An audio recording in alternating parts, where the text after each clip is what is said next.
what's up everyone? It's a cold summer's day here in Norway. I've just got back from El Salvador where I was with the Norwegian team at the World Surf Champs. It was great, super warm. And a lot of you wanted some ideas and feedback or tips on how to duck dive correctly. So in this tutorial, I'll show you the most common mistake that people struggle with and also the most easy or the most simple way to duck dive. Check out this video, let me know what you think. Thanks for watching. So the main goal of duck diving is to be able to get underneath and past the wave without the wave pulling you back.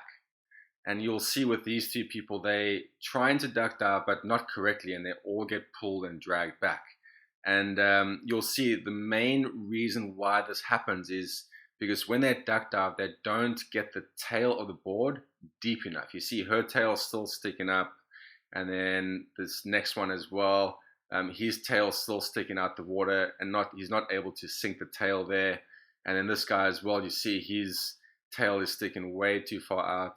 And if the tail sticks out, the wave's going to drag the board back a couple of meters. And this one's a great example. You'll see this guy's trying to duck dive, and he's got the first part right where he's sinking the nose of the board, but is unable to sink the tail of the board. And you want to sink the tail, otherwise this is going to happen. All the wave's going to drag the board and you back, and you're not going to get too far too quickly. And you'll see this girl's trying to duck dive, and again she's got the first step right where she's sinking the nose first, but is unable to sink the tail. And when you're doing a duck dive, it is like a push up or a press up from your hands and your one foot, and you want to get the other foot and your ass in the sky. So she's kind of doing it correctly, but just too much weight on the hands and too little on the tail. And you'll see she loses the board, and unfortunately it got dinged on the edge of the pool. But this is what happens. You see she's got the first part right, and then unable to sink the tail. This tail stays out the water and just gets pulled back. And you'll see these two people do it correctly.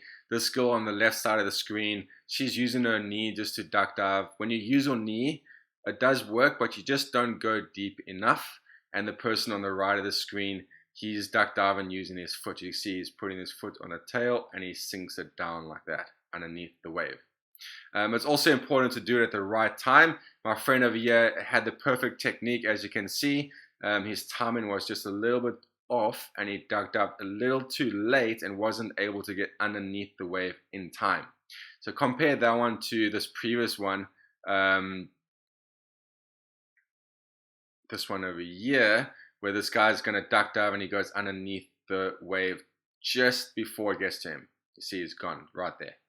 Alright, so timing is important, and you want to be able to sink the tail deep enough and early enough. These two girls are able to do it correctly. You see the one girl duck dive nice and deep in the front, and the other girl, she I think used her knee and she never went as deep, but they both got it right, and they were able to keep the tail down.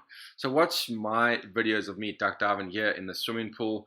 You'll see I'm able to sink the nose a little bit first and then the tail a second later, but I still have weight and pressure on the tail throughout the whole time.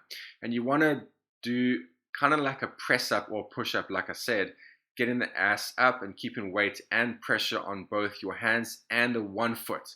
And then you normally use the other foot up to balance like this. It also helps you just to kick the tail down with the other foot.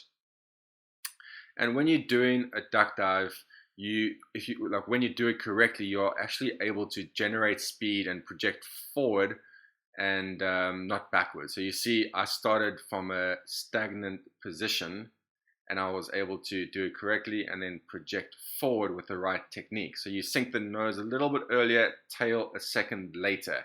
It's very important to keep as much weight and pressure on the tail for as long as possible so you can get underneath the wave. If you do it correctly but take the foot off too early, what's going to happen is the tail won't go deep enough, and the wave's going to grab the tail and pull you back. So it's important to try keep your foot and pressure on the tail pad like I just did over there for as long as possible so you can go deep enough underneath the wave. And yeah, so remember you want to try keep the nose and the tail underneath the wave for as long as possible. And when you finish the duck dive and come up underneath the wave, on the other side of the wave, you're going to come nose first like this and tail second. And here's another angle. You see nose first, tail comes afterwards, and I'm keeping weight and pressure on the tail pad the whole time.